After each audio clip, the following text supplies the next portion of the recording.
सुबह सुबह प्रभु जी दया तेरी नहीं है, रात भर तेरी वफादारी भी। सुबह सुबह प्रभु जी दया तेरी नहीं है, रात भर तेरी वफादारी भी। वर्णन करूं मैं कैसे प्रभु जी, करता रहूं मैं बस तेरी स्तुति। वर्णन करूं मैं कैसे प्रभु जी, करता रहूं मैं बस तेरी स्तुति। ऐ मसीह तू महिमा पाए, नाम है तेरा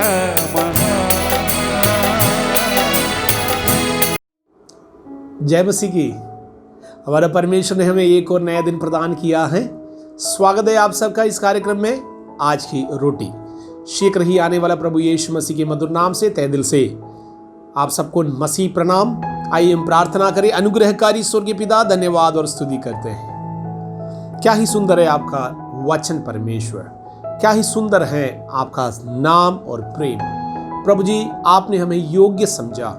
आज के दिन हमारा प्रार्थना यही है, अनेकों को परमेश्वर उद्धार के खुशी में आप लेकर आए, लोगों के आत्मिक हृदय को खोले, एक भी व्यक्ति नष्ट ना हो परमेश्वर। अज्ञानता में, अशुद्धि में पड़कर लोग नाश हो रहे परमेश्वर। प्रभु, हमारे विशेष प्रार्थना है हमारे अधिकारी गणों के लिए।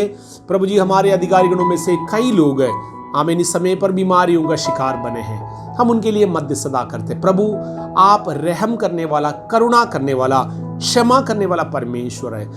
प्रभु जी, हमारे देश के प्रत्येक लोगों के लिए धन्यवाद। इस महामारी से हमें बचा परमेश्वर। आराधना में, प्रार्थना में, वचन में हम लोलीन होने पाए प्रभु जी। हालेलुया, हमारा देश उन्नति से उन्नति की ओर हालेलुया आगे बढ़े। प्रार्थना सुनने के लिए धन्यवाद, यीशु मसीह के नाम से आमीन। आइए हम एक वचन पढ़ेंगे आज के मनादी के लिए। भजन संहिता 101 के 6वां वाक्य। मेरी आंखें देश के विश्वास योग्य लोगों पर लगी रहेगी कि वे मेरे संग रहे। जो खरे मार्ग पर चलता है वही मेरा टहलुआ होगा। प्रभु के वचन में अनेकों सवाल लिखा है। कौन प्रभु के साथ रहेगा, या फिर आप इस रीति से समझे, परमेश्वर के साथ जो लोग रहेंगे उनके जीवन के सौभाग्य या उनका पदवी क्या है। भजन संहिता 15 के 1 से हम लोग पढ़ते हैं। वहां एक सवाल है, परमेश्वर के तंबू में कौन वास करेगा। मेरे प्रियो, हमारे आशा और भरोसा केवल इस संसार के लिए नहीं है। आत्मीय लोग आनंद काल के जीवन के दर्शन देखने वाले लोग हैं, अन्यथा हम आत्मिक नहीं है, शारीरिक लोग हैं।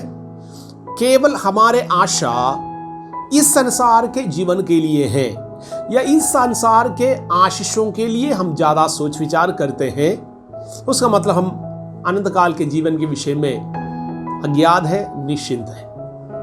लेकिन प्रभु के वचन में कुछ सवालों के रूप में कुछ वचन मैं आपके सामने रखना चाहता हूं। प्रभु वास्तव में हम लोगों से यही चाहते हैं, हम परमेश्वर के तंबू में वास करें।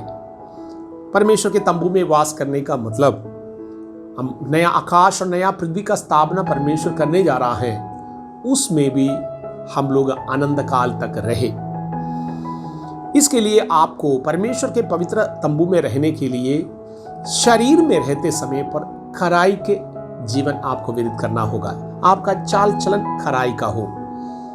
मानुषिक बुद्धि और युक्ति से अनेकों खराई के बातें हम कह सकता है, मान्यता की बातें, श्रेष्ठता की बातें, किसी के लिए धन बड़े श्रेष्ठता की बातें, किसी के लिए पढ़ाई श्रेष्ठता की बातें, ये सब संसारिक बातों में ठीक है। लेकिन संसार और अभिलाषा, उसकी अभिलाषा जाती रहेगी। जो परमेश्वर की इच्छा पूरा करता है वो सदा सर्वदा वास करेगा। अर्थात एक ऐसा जीवन के वायदा प्रभु करते हैं जिसका अंत नहीं है।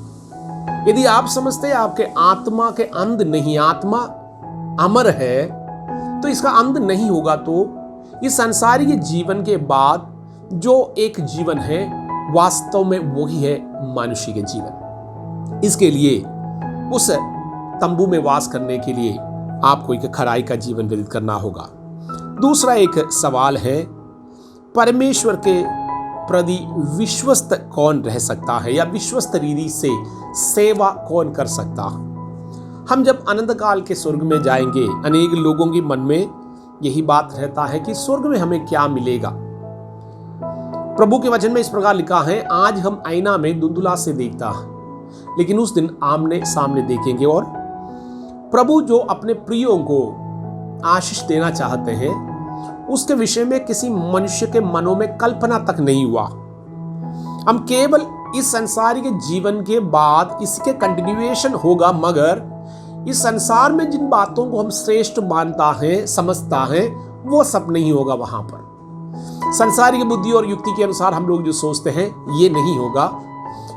प्रभु एक स्वर्गीय जीवन जब प्रदान करते हैं, उसके आशीष, वहां मृत्यु नहीं है, वहां भूख नहीं, प्यास नहीं, लड़ाई नहीं, झगड़ा नहीं, प्रेम, आशा, विश्वास, ये तीनों स्थायी है।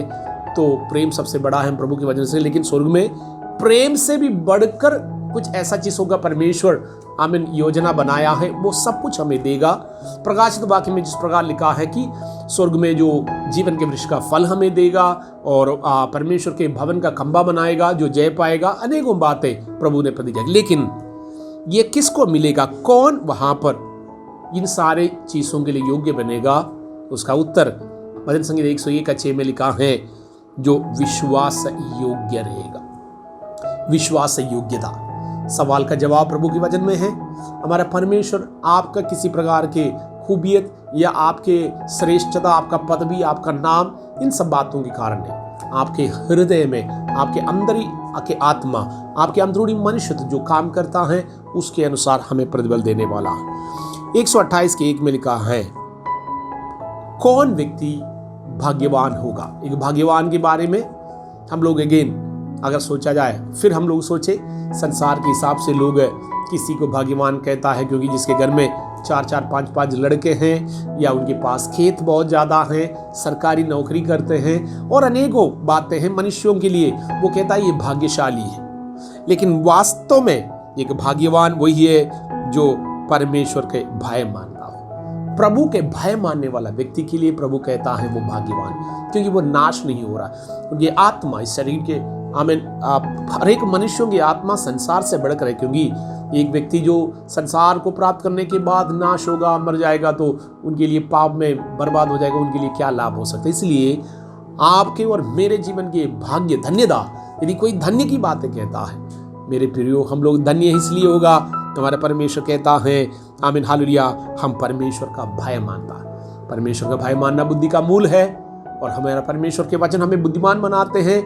बुद्धि इसमें है, यदि मुझसे कोई पूछे इस संसारी बातों में, संसार के जीवन में ऐसा कौन सा बुद्धिमानी का काम मैंने किया है, मैंने एक ही बुद्धिमानी का काम किया है, जीवित परमेश्वर को मैंने अपना उद्धारकर्ता मान लिया। आज के कोई भी ऐसा कार्य दूसरों के माथे पर किसी प्रकार की कलंक ना लाए, आपके आंसू, आंखों में आंसू ना आए, आपके कारण दूसरों के हृदय में दुख ना आए। हम परमेश्वर के तंबुओं में वास करने के लिए योग्य बनता प्राप्त करें। प्रभु आपको इन वचनों के द्वारा आशीष दे। धन्यवाद हो परमेश्वर, यीशु मसीह के नाम से, आमीन।